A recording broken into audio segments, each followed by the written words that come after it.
Assalamualaikum warahmatullahi wabarakatuh. Saya Firda Aulia dengan NIM 17016220031. Di sini saya akan memaparkan materi bab 3 tentang integrasi nasional mata kuliah pendidikan kewarganegaraan. Yang pertama, makna integrasi nasional. Secara etimologi dibagi menjadi dua, integrasi dan nation. Integrasi yaitu berarti kesempurnaan atau keseluruhan. Kata ini berasal dari bahasa Latin integer yang berarti utuh atau menyeluruh. Sedangkan nation artinya bangsa sebagai bentuk persekutuan dari orang-orang yang berbeda latar belakangnya, berada dalam suatu wilayah dan di bawah satu kekuasaan politik. Dan menurut terminologi, yang pertama di sini ada menurut ahli Safruddin Bahar. Artinya upaya menyatukan seluruh unsur suatu bangsa dengan pemerintah dan wilayahnya.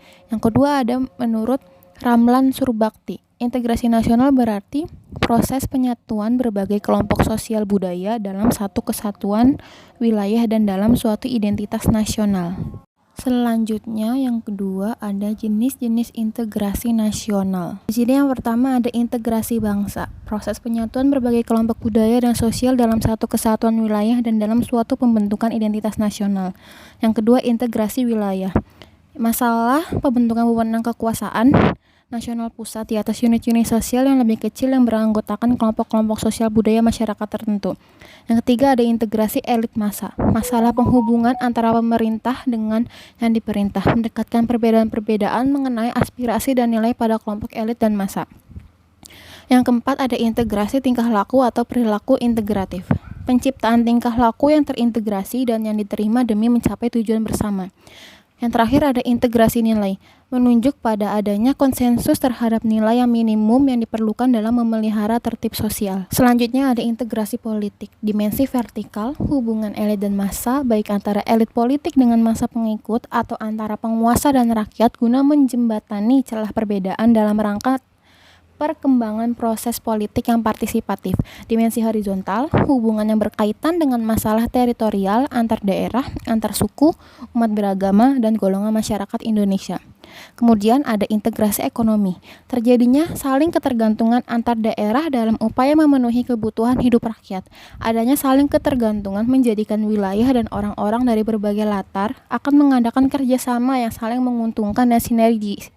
Di sisi lain, integrasi ekonomi adalah penghapusan hambatan-hambatan antar daerah yang memungkinkan ketidaklancaran hubungan antar keduanya.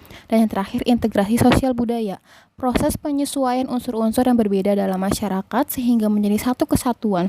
Unsur yang berbeda tersebut dapat meliputi ras, etnis, agama, bahasa, kebiasaan, sistem nilai, dan lain sebagainya. Integrasi sosial budaya juga berarti kesediaan bersatu bagi kelompok-kelompok sosial budaya di masyarakat. Yang ketiga, di sini ada pentingnya integrasi nasional. Ditinjau dari keragaman etnik dan ikatan primordial, inilah pembangunan integrasi bangsa menjadi semakin penting. Ironisnya bahwa pembangunan integrasi nasional selalu menghadapi situasi dilematis seperti terurai di depan. Seperti penciptaan negara yang berdaulat dan kuat juga akan semakin membangkitkan sentimen primordial yang dapat berbentuk gerakan separatis, rasialis, atau gerakan keagamaan. Kekacauan dan disintegrasi bangsa yang dialami pada masa-masa awal bernegara, misalnya yang terjadi di India dan Sri Lanka, bisa dikatakan bukan semata akibat politik pecah belah kolonial, namun akibat perebutan dominasi kelompok-kelompok primordial untuk mencegah negara. Hal ini menunjukkan bahwa setelah lepas dari kolonial, mereka berlomba saling mendapatkan dominasinya dalam pemerintahan negara. Mereka berebut agar identitasnya diangkat dan disepakati sebagai identitas nasional. Integrasi diperlukan guna menciptakan kesetiaan baru terhadap identitas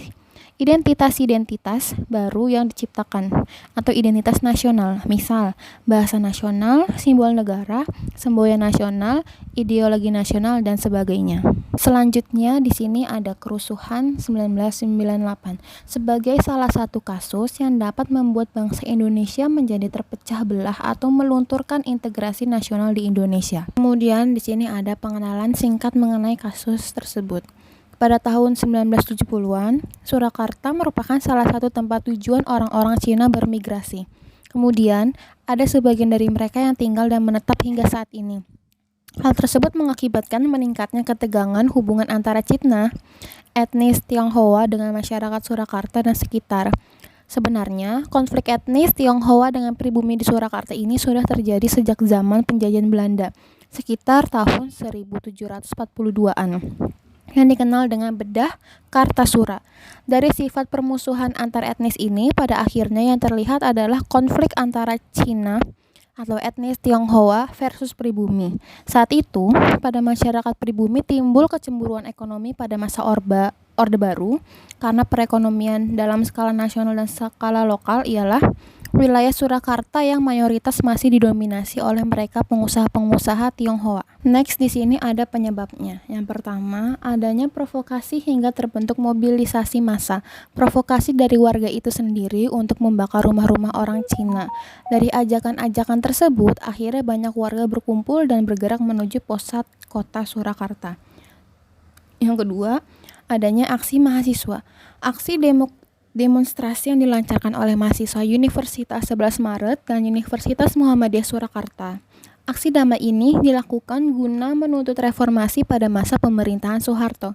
Akan tetapi, seketika kasus ini terjadi bentrok dan juga warga sekitar di lokasi tersebut terprovokasi sehingga dari kejadian ini menjadi awal mula kerusuhan Mei 1998. Selanjutnya ada dampak yang pertama dari segi ekonomi. Para pedagang tidak berani membuka toko untuk berjualan sebab mereka khawatir akan ada konflik susulan yang akan terjadi kembali.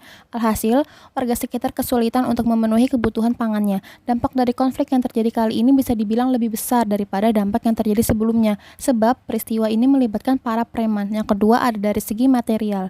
Masyarakat pribumi datang ke pasar dan merusak dan membakar toko-toko milik orang Cina yang mengakibatkan banyak barang-barang yang rusak dan habis terbakar. Selanjutnya ada upaya. Yang pertama, peran ABRI. Dalam proses konflik ini, dalam proses penanganan, aparat TNI dan juga kepolisian diberikan hak represif untuk melakukan penembakan terhadap pelaku. Dan selanjutnya dengan melanjutkan tugas dari kepolisian. Yang kedua, ada peran pemerintah. Pemerintah menghimbau kepada seluruh warga setempat agar tidak mudah terpancing dengan isu-isu yang saat itu sedang beredar. Yang ketiga, peran organisasi. Solidaritas Mahasiswa Peduli Rakyat mengeluarkan atau menyampaikan pendapatnya bahwa yang terjadi konflik ini sebagai tindakan brutal yang dilakukan masyarakat, sebab konflik tersebut adalah hal yang kontras dengan aksi reformasi yang saat itu terjadi dan perlu diketahui bahwa konflik tersebut tidak termasuk dalam bagian dari aspirasi mahasiswa. Dan yang terakhir, oleh karena itu, konsep integrasi nasional sangatlah berperan penting bagi negara. Seperti pengertian integrasi tersebut, yaitu integrasi nasional penting untuk mempersatukan berbagai perbedaan-perbedaan yang ada di dalam negara seperti dalam kasus ini, yaitu ras atau sosial budaya antar masyarakat pribumi khususnya Surakarta dan masyarakat etnis Tionghoa, sehingga perbedaan tersebut menjadi selaras dalam sebuah bangsa. Baik, sekian dari saya. Terima kasih. Wassalamualaikum warahmatullahi wabarakatuh.